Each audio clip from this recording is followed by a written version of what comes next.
The gorosei have finally been shown in a somewhat decent light, and I'm here for it. Welcome in, guys, to One Piece chapter 1112, full spoiler breakdown or discussion, whatever you want to call this video. Today we're here to just talk about the gorosei, because this time around they're all making somewhat decent plays. So the first thing we see in this chapter is that Venus has finished his mission when it comes to taking down the pacifista. Surprise, surprise, right? We all saw this coming. Like, Venus was running around the island, one-shotting pacifistas left and right. The fact that he finished beating all 50 of them, not that big of a deal. Well, it is a big deal, but it's a big thing we all knew was happening. So, Venus, looking pretty solid now. He's about to square off against Frankie and Bonnie. Amazing, right? Good match, or bad matchup for the Straw Hats. Good matchup for Venus, right? Venus versus Frankie versus Bonnie. $5 on Venus, right? Until Sanji or Zoro shows up, Venus is taking the cake there. So now, Jupeter, man, you know, he's sucking Luffy in with the air. Not exactly an amazing feat. I mean, it is, because, you know, Gear 5th Luffy is still a Herculean opponent at the end of the day, but, you know, Jupeter doesn't exactly do any damage to him. But it's fine, because guess what?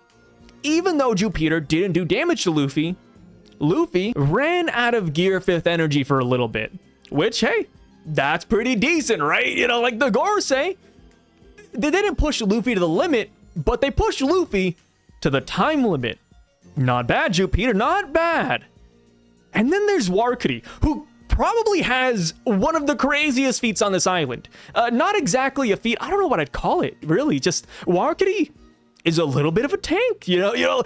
Luffy, after he loses Gear 5th, you know, he's base form Luffy. He goes up, he uses a red rock attack on him. But unlike Kaido, Warcury is a-okay. Yo, he tanks the attack, he doesn't budge, and what happens next may shock you. But Luffy actually got injured by attacking Warcury. Yes, Luffy isn't in Gear 5th, so it's not like it's Luffy's strongest attack, but Red Rock is no joke. You know, Red Rock, it's on fire, it has hockey behind it, it's a giant fist, so the fact that Warcury was able to tank this attack was pretty impressive. And, you know, people like to draw the Kaido comparison, saying, hey, Kaido got knocked down, you know, Big Mom was worried for him, you know, Kaido got hit so hard that when he looked up at Luffy, you know, when we saw Kaido's top 5, that is when we got that scene. Luffy hit Kaido with Red Rock, and then Kaido was like, dang, you know, is he up there with one of the greatest? And then we see Roger, we see Rocks, we see Shanks, who else? Whitebeard, I think I'm kind of forgetting now. I was about to say Mihawk, but I know Mihawk isn't there. Mihawk being there is kind of like a meme. But yes, you know, Kaido got hit so hard by Red Rock that he thought about them. And you're telling me Warcury took that attack? He ate that attack? I don't know, man. That's kind of crazy. That's kind of crazy. For someone with this status, it's not exactly shocking that he tanked it, but it's just the fact that up until this point, the gorosei have kind of been punching bags, right? Like, we saw Warcury regenerate after being hit by Saturn's bombs. You know, Saturn's being attacked like multiple times. Buildings took off limbs. You know, Jupeter got cut in half by the giants. So I was expecting this attack to knock Warcury back. I was expecting it to break a tusk and he'd have to regenerate or something. But the fact that he could actually do this is pretty dang impressive, man. I will admit, it caught me off guard. One idea I have heard people playing with is that maybe Warcury has a special ability where he hardens his head, and that's why this attack didn't work. And honestly, I could see that being the case, because all of the other gorosei members do have wacky abilities, right? You know, what Warcury turned his tusks into actual swords, what Marcus Mars can shoot out little beams, Saturn has poison bombs. Like, I wouldn't be shocked if Warcury had some kind of body hardening, right? Like a cocoon, or maybe an upgraded version of Tekkai, Iron Body. I feel like there are ways to explain this, but at the end of the day, he kind of tanked the blow. You know, I know people are saying that Luffy isn't at 100% because it's not Gear 5th, and he also just ate some food. But at the end of the day, for me, I am just thoroughly impressed by Warcury and what he did here. And, you know, Warcury is the guy who threw out the Conqueror's Hockey Blast last chapter. So yeah, you know, Warcury stocks, man, they're looking pretty solid. Who's left? Saturn. Yeah, Saturn, dude. He left the battlefield and is now traveling to the Labo phase. Oh, yes. Yes, man. Dang, dude, I was waiting for this, man. Like I said, I like competent villains. I like villains like this because it's gonna feel really good when the Straw Hats beat them. If these guys were all bozos and bums, it wouldn't be that rewarding. So the fact that they're all splitting up, they're doing their own thing, it feels good. And you know why?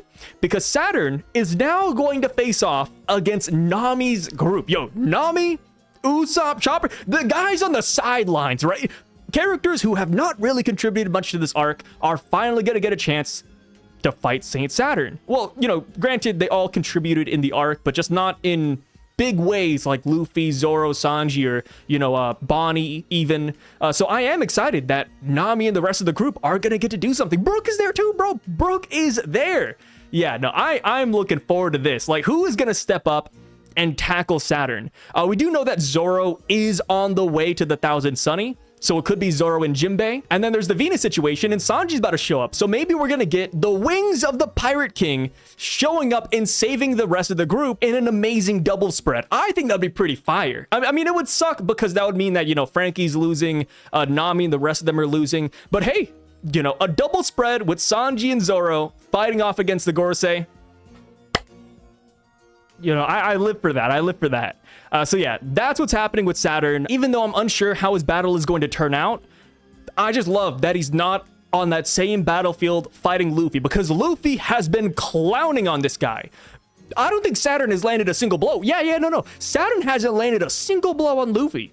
If anything, Luffy turned Saturn's bomb attacks back at him. Dude, it's embarrassing. Yeah, Saturn needs to fight somebody else. You know, somebody not at Luffy's level. Yeah. Send him to Nami's group. I think he should do pretty well there. So yeah, I just love that Saturn is finally branching out. I love that the Gorosei are all making moves on their own.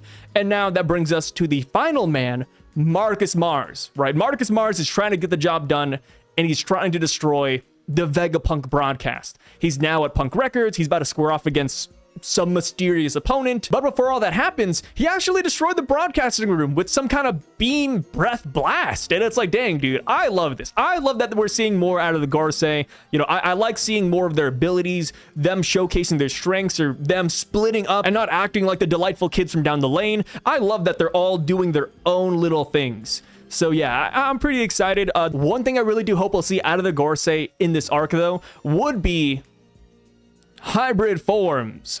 We know that Saturn is in his hybrid form because he has like his, you know, face and mustache and staff still in hands. But I would love to see Marcus Mars as a bird guy.